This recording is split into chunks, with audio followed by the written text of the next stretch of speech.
So who's ready to talk about some Highguard? Ladies and gentlemen, this game, again, it feels like it's been around forever. It's only been a few months, and in just a week, it'll be gone. Over on Twitter, via an article by the official Highguard account. So no inside scoop this time. It's right from the horse's mouth. They say, today, we're sharing difficult news. We have made the decision to permanently shut down Highguard on March 12th. Since launch, more than 2 million players stepped into Highguard's world. That's a little bit more than a lot of people were kind of speculating online. We'll talk about that. You shared feedback, created content, and many believed in what we were building. For that, we are deeply grateful. Despite the passion and hard work of our team, we have not been able to build a sustainable player base to support the game long term. Servers will remain online until March 12th. We hope you'll jump in with us one more time to show your support and get those final great matches in while we still can. The team is still excited to release one final game update to enjoy in the remaining life of the game. We'll be adding a new warden, a new weapon, account level progression, and skill trees.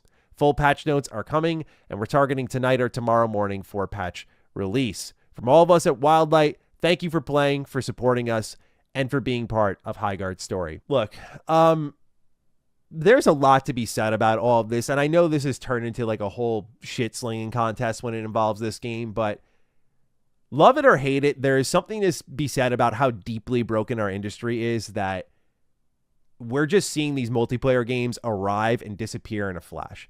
And I know they've been everything from like Concord, which was extraordinarily bad, to something like Highguard, which I did not find as offensive as others did. I didn't find it great. It wasn't for me. It was just very middling and indecisive, which is a big problem. But for a game to amass 2 million players, that used to be a success at some point. But given the free-to-play multiplayer model is the thing that this game was kind of building its player base off of, it's showing that I don't think that is the wave anymore. And that's why you're seeing multiplayer games like Arc Raiders or Marathon's going to try it, launching for $40. I think the reality of this boom or bust multiplayer environment is starting to cave in around developers. People have been trained to not pay for multiplayer games. Some of the most hype moments in multiplayer games, such as the game that inspired Highguard in Apex Legends, just showed up and was free one day. Marvel Rivals, a prominent hero shooter, arrived and was free one day. There's something to be said about how this has become a trend, and it starts to lead to these studios appearing and then disappearing. And again, I'm not super fighting hard for Wildlight just because I didn't like Highguard a ton. But again, if you're wondering why people don't believe in a potential turnaround for a game like Highguard once they see it, it's literally because of this. It's because the second you got your hands on it, in just a little bit over a month's time, it's shutting down. And this is something we see even with successes. We saw New World, which was a Amazon-funded MMO that had insane player counts, insane stream numbers, and positive reception. It went through its peaks and valleys like any MMO does, suddenly shutting down when things were turning a corner. This is the financial reality of our industry, but at the same time, it just shows why people are begging for single-player games, why they're begging for preservation. I think, again, we fail to remember our failures. Pardon the terrible sentence there, but you get the idea. We're failing to remember these missteps because history is going to continue to erase them. And I do think that's problematic. I think a game like even Concord, yes, one that bad, which people had to pay money for, so there's that. But a game like Concord should be around to be studied, what missteps were made. But I think one thing that's apparent here is that developers really need to start listening closely to communities. There continues to be this marching to the beat of your own drum, this sense of hubris that envelops these game development studios that have had past successes where they feel invincible. And we'll read about that in Jason Schreier's report on what happened behind the scenes with Highguard in a moment here. And it starts to lead to some terrible business decisions that are obvious to everyone who's not inside that building. What's interesting about this game shutting down is we literally got this recently. This was the 2026 game plan for Highguard. And keep in mind that they laid off a bunch of their staff, which I imagine was because when we learned who was funding the game, they likely lost some funding. So they thought to themselves, like, okay, because we have this amount of funding rather than this amount of funding, if we fire this many people, then we should be able to support the game for a little bit longer and give it a chance at a comeback. Or at the very least, people get to hold their jobs for like 6 months to a year rather than like 3 months. The fact that we went from just all those layoffs to just shutting down the game so quickly is crazy, but it's clear that Tencent, who we'll talk about as well, is not buying into the long-term vision of Highguard, and it'd be just better to shut this thing down. So everything you see here leading all the way throughout the year, December, like they had a full year plan broken up into episodes. That's not coming to fruition. Again, this was shared a month ago. Like this was a part of the launch, and an update per month. I mean, this sounds great. Like one thing you can say about Highguard that it did well was like immediately they dropped that 5v5 mode. Like you could see that as an independent team, there was potential in the idea of their ability to respond. There is something to take away from that, I suppose.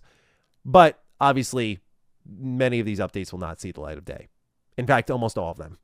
So with that, a lot of us were asking what was happening with Highguard. There's been a lot of assumptions, a lot of question asking. Well, Jason Schreier does have the report on Bloomberg. He writes a little bit to open up this article, basically the story that led into the reveal of Highguard here, that they were really excited about the game and they had the big reveal to end the Game Awards, and it became a negative situation online here. Well, the story begins in 2021 when a small group of people who worked for the game developer Respawn, a subsidiary of Electronic Arts, decided to quit and start an independent company.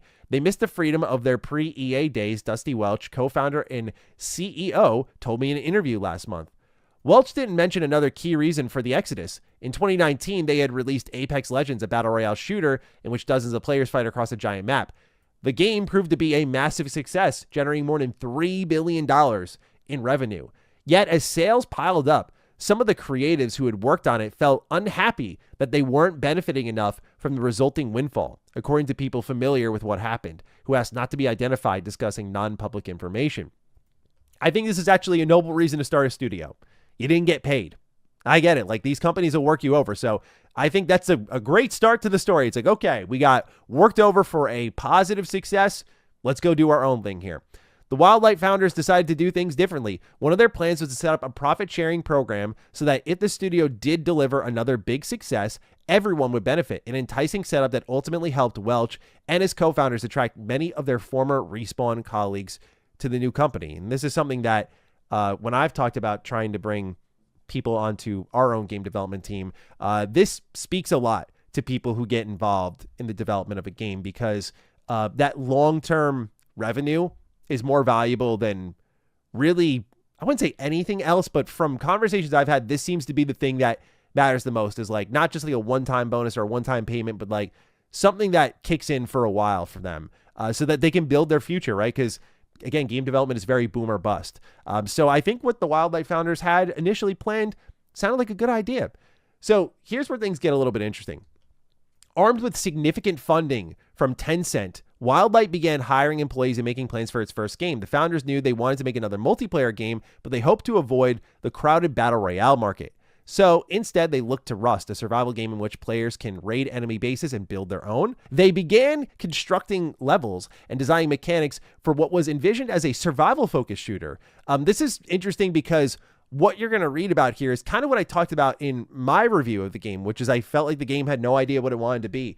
And you can feel that indecisiveness in the product. 2 years into development, the team realized the design wasn't working, in part because of the amount of freedom conflicted with their goals for highly competitive play, according to people familiar with the events. This kind of explains in my brain, at least, why they suddenly had that mining minigame. I was like, why is this here? Now when you learn, like, oh, it used to be a survival shooter, it's like, okay, it makes a little bit more sense now.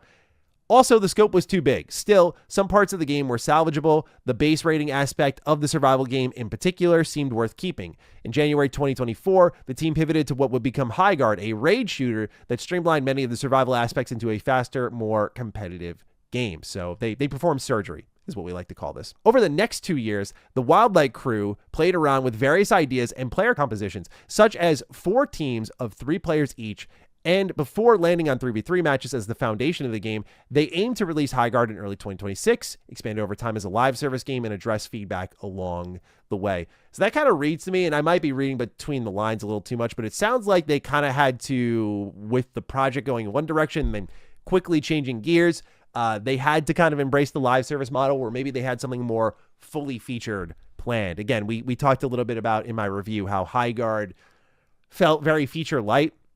I was very surprised by how little Wardens were ready at launch, for example. And granted, they were going to release them pretty often if the roadmap was anything to go by, but still, it explains why the game felt very feature light. So continuing on, they say, many of Wildlight's developers were itching to subsequently develop a single-player story set in the world they'd created. Such a move would follow in the footsteps of their former company, which had released the multiplayer-only Titanfall before eventually graduating to Titanfall 2, which included both multiplayer and a highly regarded single-player campaign. They hoped Highguard would be the foundation for grander ambitions to come. This is just a philosophy I disagree with personally. I feel like you need to give people a universe to care about first. And Titanfall was sort of a product of its time. I don't think it works like that anymore. Like releasing a multiplayer only game in 2014 to 2016 worked. I think of Titanfall and I think of Overwatch. But people yearned for more, a deeper connection. And Titanfall 2 did give them that. The only reason Titanfall 2, in my opinion, like many others, didn't thrive is because Titanfall 2 launched right next to Battlefield 1. And its own publisher chewed it up and spit it out, which was disgraceful. So I feel like Titanfall 2 deserved a brighter future and would have gotten one if not for that very particular situation. But I feel like launching with multiplayer first so people might like the idea and then building a campaign off of it, I just don't think that works. I think you got to start with your story and then you can build multiplayer off of that. You got to give people a universe or characters to care about. And even then, it doesn't work. We've been talking a lot about Resident Evil lately, and I think of like Reverse, where they had all the Resident Evil characters come together for this kind of hero shooter style game, and it got shut down pretty quickly. One of Capcom's rare failures in their generational stretch. So you need more than that too at times. So yeah, I would have personally started with characters worth caring about, but that's just me. They say in the year leading up to launch, Wildlight tested out Highguard extensively, both among their own staff and with external players. They worked closely with members of Tencent's studio group, although they tried to keep that secret. When I asked last month, Welch would not say who funded the game, and Tencent employees who worked on it are not mentioned in the credits. Both Tencent and Welch declined to comment on this story. This is a good time to transition really quickly to what this is all about. So to me, at least, this was one of the biggest surprises, was this story here. Tencent was quietly backing Highguard Studio, according to a report.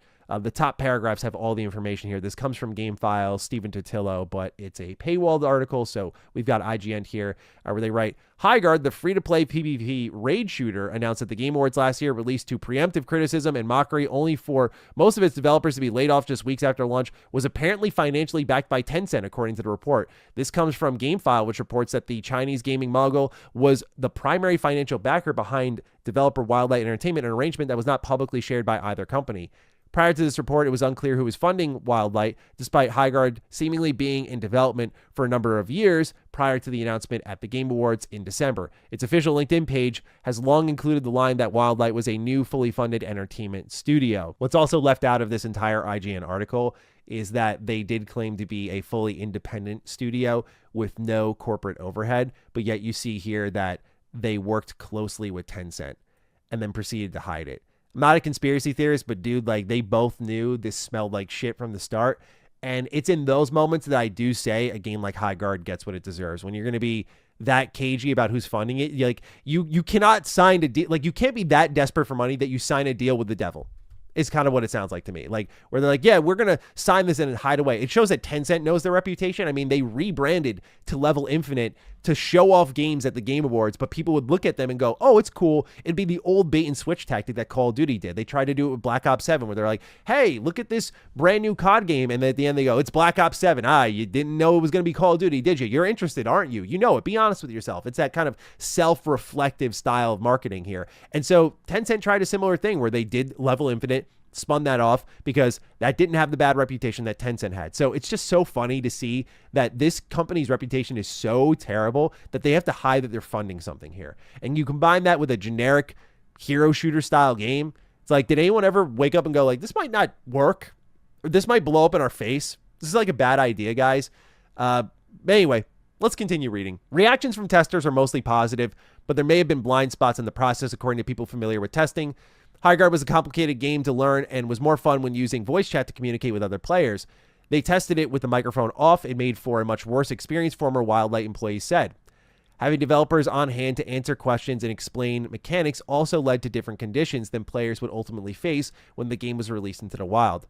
One solution may have been opening the game up to the outside world to start building a community and garnering feedback from a wider audience, a process that helped other multiplayer games like Arc Raiders and Battlefield 6 find success. But whenever that notion came up, Wildlight leadership had nixed it as they wanted to recreate what had worked for Apex Legends. So remember what I said earlier about like hubris and the idea of like, this worked in the past, it's going to work again. Like, there's a sense of unpredictability in entertainment that you just can't nail down a formula and go like, this is going to work every time. We are going to shadow drop it, even though shadow drops have been a thing for a long while. They were a thing before 2019 when Apex Legends came out.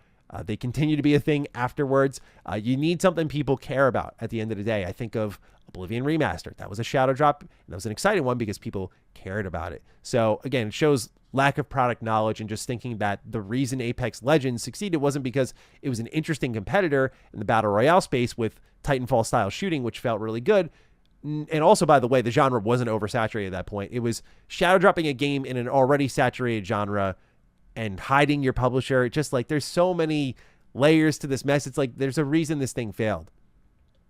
Highguard built the wrong kind of buzz last year when Game Awards orchestrator Jeff Keighley visited the studio to check out the game. He liked it enough to feature at his show. But in the 7 weeks between December's announcement and January 26th launch, Wildlight stayed quiet even as gamers online speculated about whether the game might be delayed or canceled. Jumping ahead a little bit here, they say the Wildlight leaders hoped that the game would speak for itself.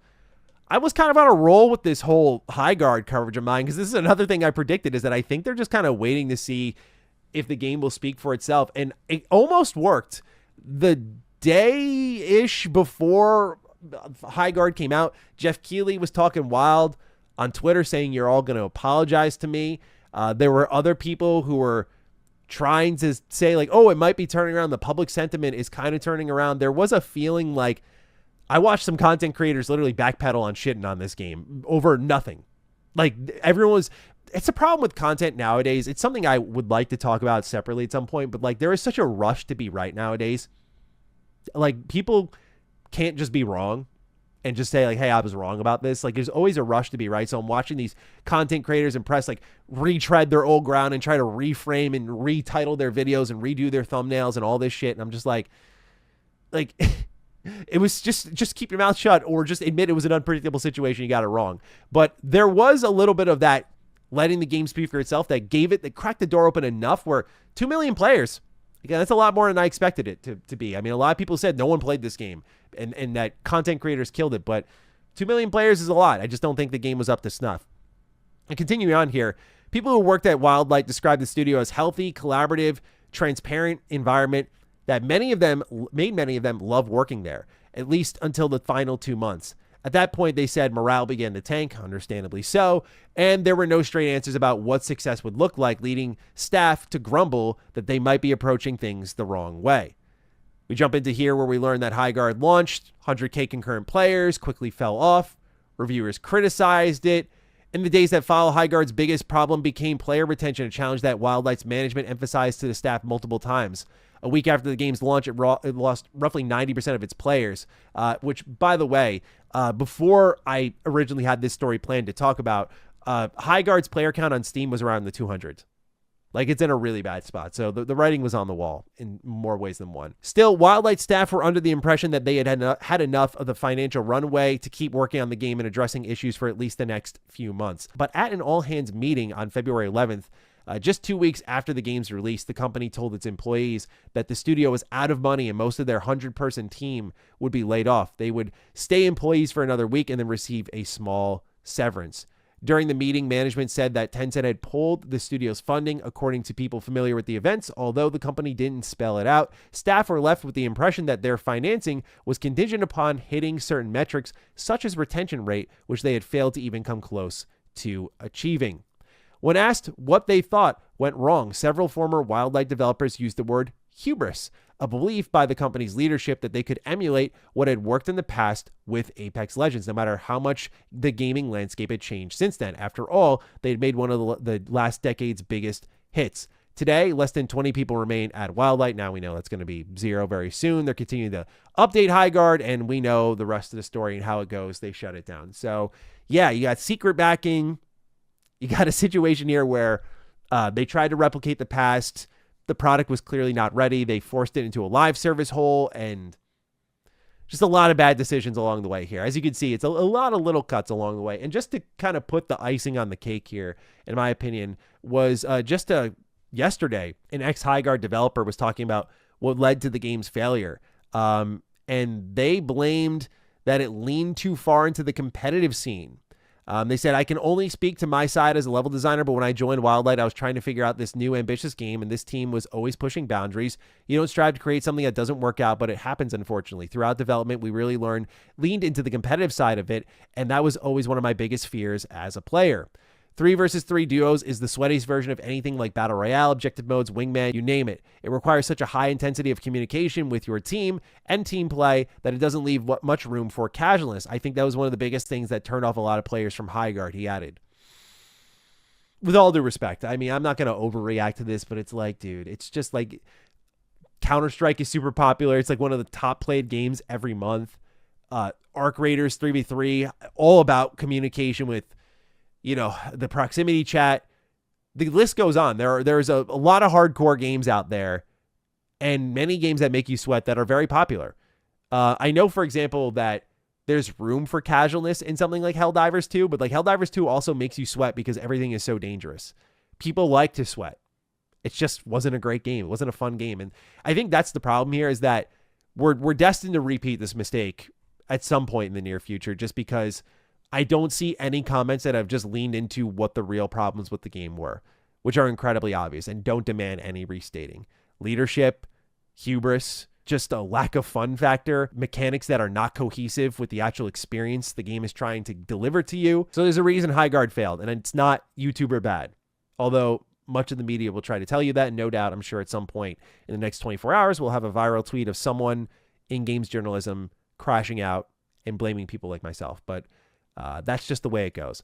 Anyway, Highguard's done by March 12th. I admittedly thought with the layoffs, they were clearly trying to stretch their budget. I thought this game would be around for at least another, like, till June. I was willing to give it up to a year, but I said I don't think it'll be around by 2027. But this is a little bit sooner than even I expected. So that's what's going on with Highguard. Just a really crazy situation. And we got ourselves what is effectively now another Concord. I hate to say it, but like, it is that same high-profile failure. We wanted to build this to make it into something much bigger. It did not turn out into that as anywhere close to that. Made no money, disappeared off the market as quickly as it came. That is the nature of multiplayer games. Nothing sticks. It's just there. And so, yeah, that's why I stick to my single-player games, man. Can't be bothered to care. It's just like, yeah, okay, you're probably going to disappear soon if I don't play you right away and give you money right away. And I don't think that's a fair expectation to put onto your customers. I think you got to make something that's sustainable and can be on its own 2 feet. At least, you know, again, like buying into it. Like, okay, if we're selling the game like a Marathon, like an Arc Raiders, it's tougher. But if you make a great enough game, I think Arc Raiders shows people will pay for it.